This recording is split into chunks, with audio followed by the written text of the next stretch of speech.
샬롬. 지난 주간 신년 특세를 통해 하나님께서는 올바른 예배가 무엇인지 알게 하셨습니다. 예배는 우리 삶의 목적이며 전부입니다. 오늘도 여러분이 걸어가는 모든 순간이 예배의 발걸음이 되시기를 축복합니다. 오늘 함께 보실 말씀은 사도행전 20장 말씀 되겠습니다. 제20장. 소요가 그침에 바울은 제자들을 불러 권한 후에 작별하고 떠나 마게도냐로 가니라. 그 지방으로 다녀가며 여러 말로 제자들에게 권하고 헬라에 이르러 거기 석 달 동안 있다가 배 타고 수리아로 가고자 할 그때 유대인들이 자기를 해하려고 공모하므로 마게도냐를 거쳐 돌아가기로 작정하니 아시아까지 함께 가는 자는 베레아 사람 브로의 아들 소바도와 데살로니가 사람 아리스다구와 세군도와 더베 사람 가이오와 및 디모데와 아시아 사람 두기구와 드로비모라.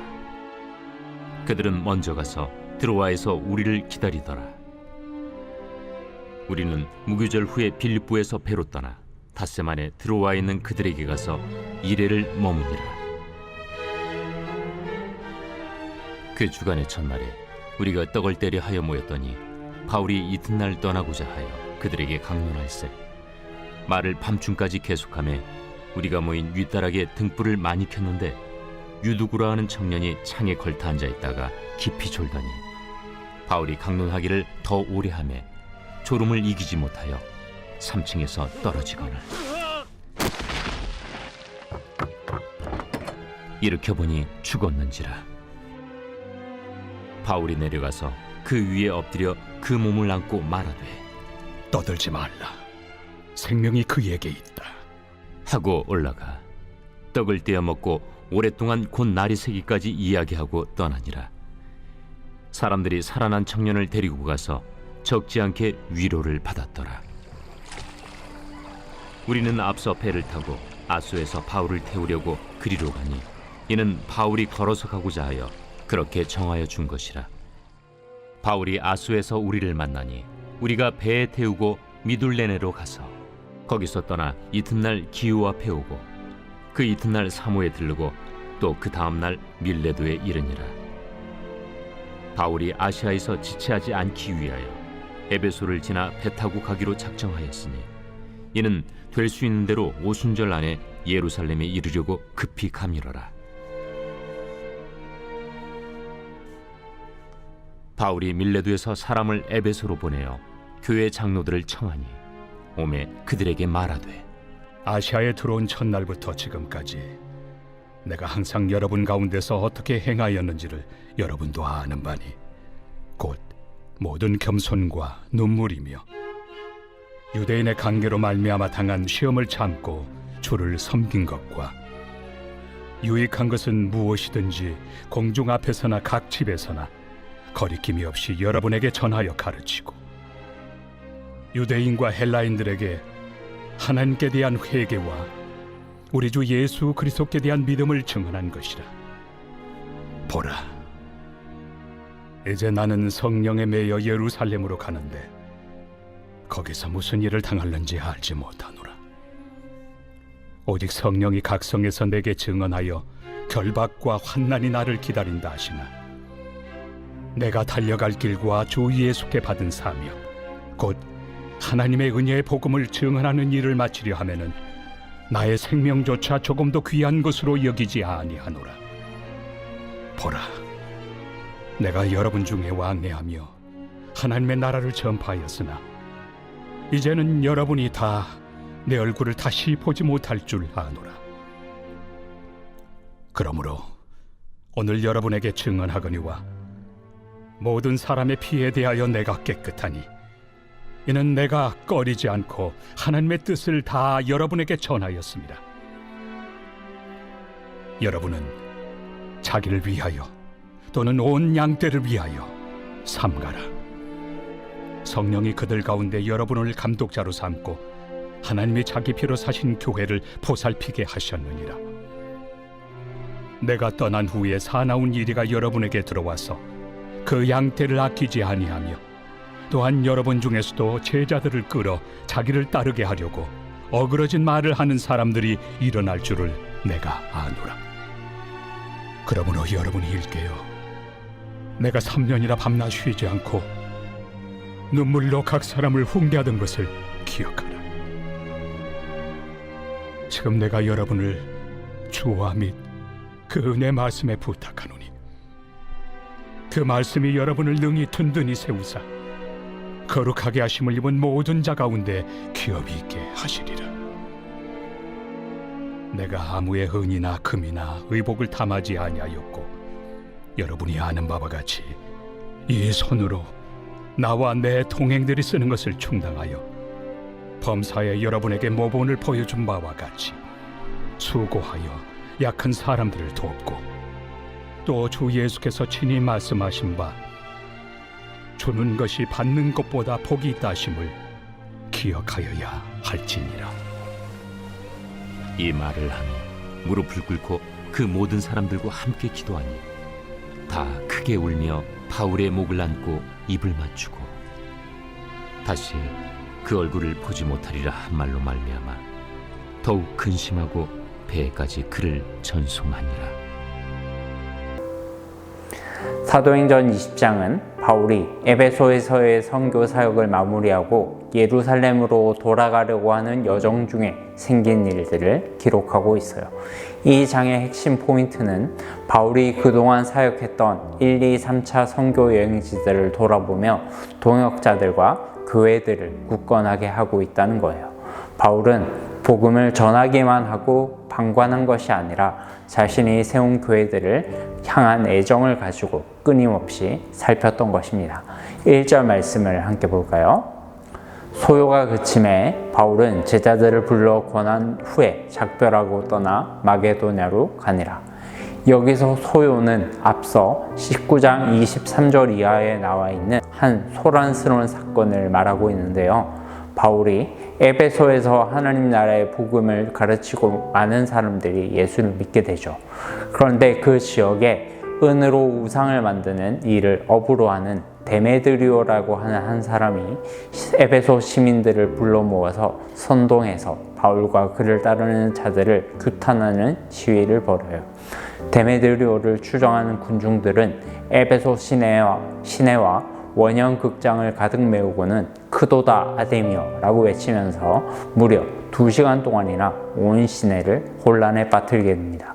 결국 보다 못한 에베소시의 서기관이 나와서 중재하기에 이르죠. 아무튼 그 사건으로 인해 바울은 자신의 에베소 사역이 종착점에 다다랐음을 깨닫게 됩니다. 이미 19장 21절에서 바울은 자신이 예루살렘으로 돌아가서 로마에도 가보아야겠다는 성령의 감동을 받은 상태였어요. 그래서 그는 이 사건을 계기로 제자들을 불러 권면하고 마게도냐로 떠나게 되죠. 그리고 마게도냐 지방을 두루 다니면서 교회를 굳건하게 합니다. 이미 자신이 2차 선교 여행 때 다 사역했던 지역들이죠. 자신이 세운 교회가 복음 안에서 뿌리를 내리고 믿음으로 성장해가는 것만큼 사역자로서 기쁜 일은 없습니다. 바울 역시 자신이 세운 교회들을 돌아보며 그런 기쁨을 누렸을 거예요. 그리고 헬라에 이르게 됩니다. 여기서 헬라는 그리스를 통칭하는 용어라고 보시면 돼요. 3절에 보면 석 달을 헬라에서 보냈다고 나오는데 대다수 학자들에 따르면 이때 바울이 머물렀던 헬라라는 곳이 고린도였을 것으로 보고 있어요. 그리고 바울은 이때 그 유명한 로마서 말씀을 기록하게 됩니다. 3개월을 고린도에 머물게 하신 하나님의 엄청난 섭리가 있었던 것이죠. 고린도에서 그는 자신의 1차 선교지인 수리아로 곧장 가기를 원했지만 자신을 방해하는 유대인 세력들 때문에 마게도냐를 거쳐 수리아로 우회해서 가게 됩니다. 4절에 아시아로 들어가는 이 여행길에 함께한 동역자들이 소개가 됩니다. 이것은 바울의 선교 사역이 처음부터 마지막 순간까지 혼자가 아니라 팀 사역으로 이루어졌음을 보여줍니다. 항상 주의 일을 할 때는 공동체가 함께 움직여야 한다는 것을 기억하시기 바랍니다. 바울과 그의 일행들은 드로아라는 곳에 도착해서 1회 동안을 머물게 되는데요. 거기서 그는 한 가지 특별한 사건을 경험하게 됩니다. 어떻게 보면 전체 흐름과 아무 상관없어 보이는 맥락의 말씀 같아요. 유두고라는 한 젊은 청년이 바울의 설교를 듣다가 졸려서 떨어져 죽었다는 별로 좋지 않은 이야기입니다. 8절 9절 말씀 함께 볼까요? 우리가 모인 윗다락에 등불을 많이 켰는데 유두고라고 하는 한 청년이 창에 걸터 앉아있다가 깊이 졸더니 바울이 강론하기를 더 오래 하매 졸음을 이기지 못하여 3층에서 떨어지거늘 일으켜보니 죽었는지라. 어떤 분들은 이 철없는 젊은이 하나가 말씀에 집중하지 못하고 잠자다가 그 벌로 하나님께서 그를 심판하셨다고 생각하는 사람들이 있습니다.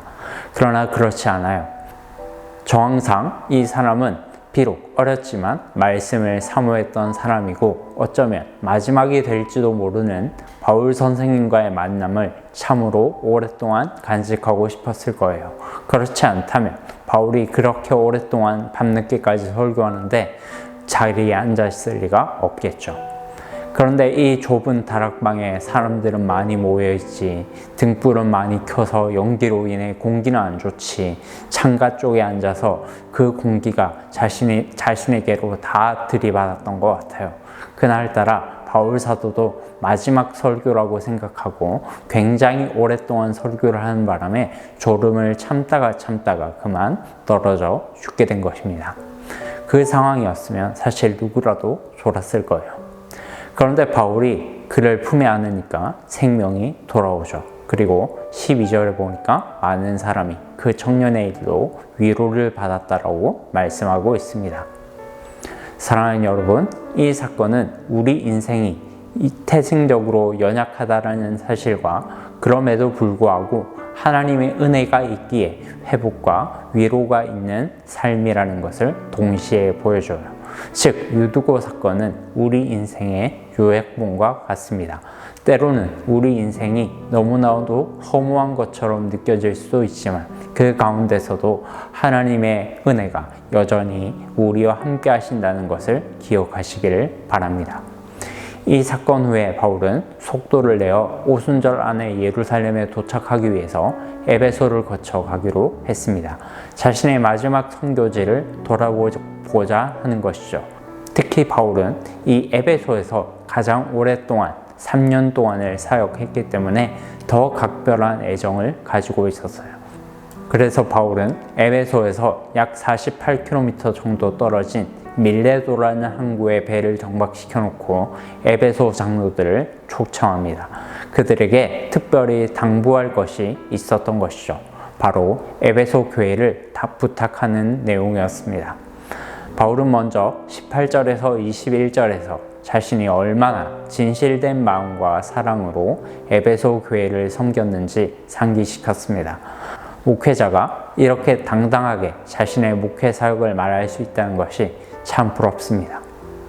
여러분이 섬기고 있는 서울중앙교회 목회자들이 마지막 날 이렇게 고백을 할 수 있는 자들이 되도록 기도해 주시기를 바랍니다. 바울은 예루살렘으로 가는 것이 자신의 의지가 아니라 성령의 감동으로 되는 것임을 밝힙니다. 그러면서 그는 이런 놀라운 고백을 하게 되죠. 24절 말씀 다 같이 읽어볼까요?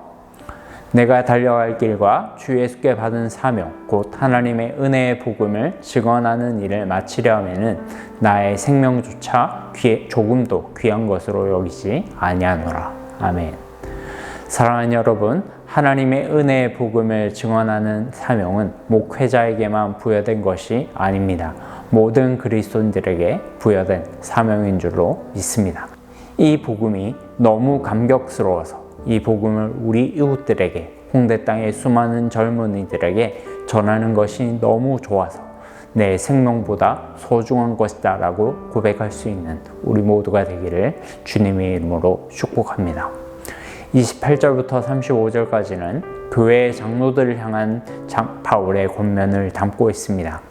이것은 오늘날 교회의 모든 사역자들과 가르치는 자들에게 해당하죠. 첫째, 교회는 사람의 것이 아니라 주님께서 피로 사신 것임을 기억해야 할 것입니다. 이 인식을 저버리는 순간 우리는 교회가 마치 우리를 위해서 무엇인가를 해줘야 하는 것처럼 느끼게 됩니다. 사랑하는 여러분, 교회는 우리의 복지와 안녕을 위해서 존재하는 공동체가 아닙니다. 하나님의 영광을 위해서 존재합니다. 우리는 이곳에서 그리스도의 구속의 은혜를 기뻐하며 서로 사랑하며 섬기는 것으로 만족해야 할 것입니다. 그 이상의 이익을 교회로부터 취하려고 하는 것은 복음을 부인하는 행위입니다. 둘째로, 복음을 대적하는 이리들을 조심하십시오. 그들은 항상 광명한 천사와 같이 우리에게 달려옵니다. 얼굴에 이단이라고 써붙이고 다니는 사람은 아무도 없습니다. 이 사람이 진짜인지 가짜인지 분별하는 기준은 말씀밖에 없어요. 사랑하는 여러분, 말씀을 굉장히 심오하게 가르치거나 자기만 알고 있는 특별한 지식을 전한다라고 하는 사람을 조심하십시오. 말씀은 평생에 듣던 말씀이 가장 좋은 말씀입니다. 오늘도 이 말씀의 단비를 느끼면서 승리하는 삶을 사시기를 주님의 이름으로 축복합니다.